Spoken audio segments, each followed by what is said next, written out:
বলছিল শেখের বেটি পালায় না, তুই পালাইছিস, তোর 14 গোষ্ঠী সহ পালাইছি। বলছিল না যে শেখের বেটি পালায় না? আমাদের উপর জুলুম, নির্যাতন, অত্যাচার, নিপীড়ন। আরে ভাই, কেউ আওয়ামী লীগের লোক থাকতে পারেন, বলেন হুজুর আপনারা খালি আওয়ামী লীগের বদনাম করেন। ভাই শুনেন, আপনার কাছে আপনার বিবেকে একটু প্রশ্ন রাখি, একটা প্রশ্ন রাখবো, আজকে উত্তর দিয়ে যান। আচ্ছা, আমি মনে করেন কথার কথা যে এই অনির্বাচিত সরকার, রাতের বুট চুরির সরকার মানি না, কসুর প্রধানমন্ত্রী মানি না, এগুলো বলছি।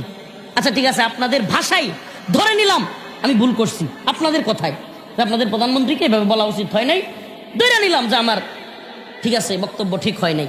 তো আপনি কি করবেন? আমার নামে মামলা দিচ্ছেন এক কথার জন্য, একটা না, দুইটা না, 60টা। কয়টা কথা? কিন্তু একটাই মামলা, সবগুলোতে একই কথা লেখা। মামলা কয়টা? আচ্ছা, এক কথায় কি 7টা মামলা হয়? এক কথায় কি 7 মামলা হয়? আবার 7 মামলা করলেন। আচ্ছা, এইটাও মাইনা নিলাম, 7 মামলায় 26 দিন আমার রিমান্ডে রাখলেন। 26 দিন, কি পরিমাণ নির্যাতন, কি পরিমাণ, এগুলো এখন বলতে বলতে আর বলতে ইচ্ছা হয় না। কি পরিমাণ কষ্ট আমাদেরকে দিয়েছে, আমাদের কাপড় চোপড় সহ খুলে ফেলছে। আমি একটা প্রশ্ন আওয়ামী লীগের লোকদের কাছে রাখতে চাই, ভাই আপনি একটু বিবেক কাটায় বলবেন যে আমারে তো আপনি মামলা দিলেন, আমি আপনার কথায় ভুলই করছি, মামলা দিলেন, জেলে নিলেন। আচ্ছা, তারপরে রাষ্ট্রীয় বাহিনী দিয়া আমাকে উলঙ্গ করা বা কাপড় চোপড় খোলা, এটাও কি আপনি সঠিক মনে করেন? আপনি তো মামলা দিচ্ছেন, আমার যদি অন্যায় করে থাকি আদালত আছে, বিচার হবে, একটা সময় সাপেক্ষ বিষয়, আপনি বিচার করেন, মামলা দিচ্ছেন।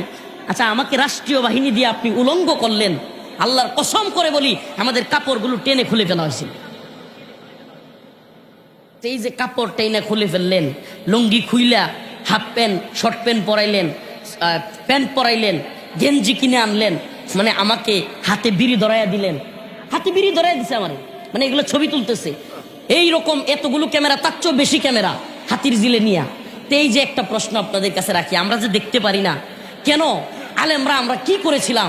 ঠিক আছে, আপনাদের বিরুদ্ধে বক্তব্য দিয়েছি, আমরা তো এখন ডক্টর মোহাম্মদ ইউনূসের বিরুদ্ধে বক্তব্য দিই, তো বক্তব্য দিয়েছি, কারো মাথায় তো বাড়ি দিই নাই, কারো তো খুন করি নাই, কারো তো দর্শন করি নাই। আমাদের বিরুদ্ধে আমরা হেফাজতে ইসলাম, আপনারা আওয়ামী লীগ, আপনাদের বিরুদ্ধে ছিলাম, আমরা বক্তব্য দিয়েছি। আপনার বক্তব্য পছন্দ না হলে আপনিও আমাদের বিরুদ্ধে বক্তব্য দিতেন। কথা বলেন, আপনারাও আমাদের বিরুদ্ধে বক্তব্য দিতেন।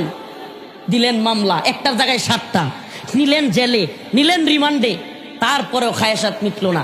রাষ্ট্রীয় বাহিনী দিয়া এই দেশের বরেণ্য আলেমদের যৌনাঙ্গে পর্যন্ত তীব্র আকারে চাপ দেওয়া হয়েছে, ঝুলাইয়া উপরে এরকম বেরি লাগাইয়া, এরপরে লকার লাগাইয়া উপরে ঝুলাইয়া দেয়ালের সাথে, নিচে কিছু নাই, এরপরে নিচে পিটাইছে, নিচে যৌনাঙ্গে ধরে চাপ দিছে।